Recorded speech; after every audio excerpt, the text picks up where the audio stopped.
আসসালামু আলাইকুম। আশা করি সবাই ভালো আছেন। আল্লাহর রহমতে আমরাও ভালো আছি। আপনারা দেখছেন আপডেট বিডি আর আমি সাথে আছি জাহিদ। দেশ এবং প্রবাস থেকে যারা আমার ভিডিওটি দেখছেন সবাইকে জানাই স্বাগতম। প্রতিদিনের ন্যায় আবারও আপনাদের মাঝে হাজির হয়েছি বসুন্ধরা আবাসিক এরিয়ার নতুন একটি আপডেট ভিডিও নিয়ে। আজকে আমরা এসেছি বসুন্ধরা এন ব্লকে, যেখানে বসুন্ধরা কর্তৃপক্ষ নির্মাণ করছেন 30 মিটার পিসি গার্ডার ব্রিজ।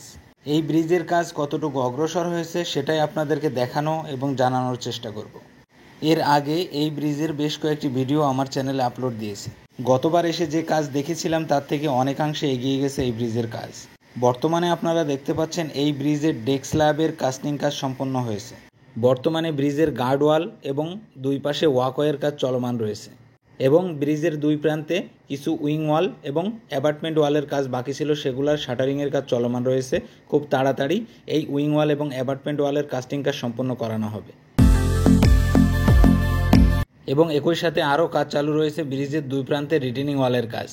খুব দ্রুত গতিতে এগিয়ে চলছে এই ব্রিজের কাজ। আগামী 30 নভেম্বর এই ব্রিজের কাজ সম্পন্ন করা হবে বলে জানিয়েছে বসুন্ধরা কর্তৃপক্ষ। আজকের মতো ভিডিও এখানেই শেষ করছি। দেখা হবে বসুন্ধরা আবাসিকের নতুন কোনো আপডেট ভিডিও নিয়ে। ততদিনে অবশ্যই অপেক্ষায় থাকবেন। আর ভিডিওটি যদি ভালো লেগে থাকে অবশ্যই লাইক, কমেন্ট এবং শেয়ার করবেন। আর আপনি যদি আমার চ্যানেলে নতুন হয়ে থাকেন অবশ্যই চ্যানেলটিকে সাবস্ক্রাইব করে বেল বাটনটি বাজিয়ে রাখবেন, যাতে করে এই চ্যানেলে আপলোড হওয়া প্রতিটি ভিডিও সবার আগে পৌঁছে যায় আপনার কাছে।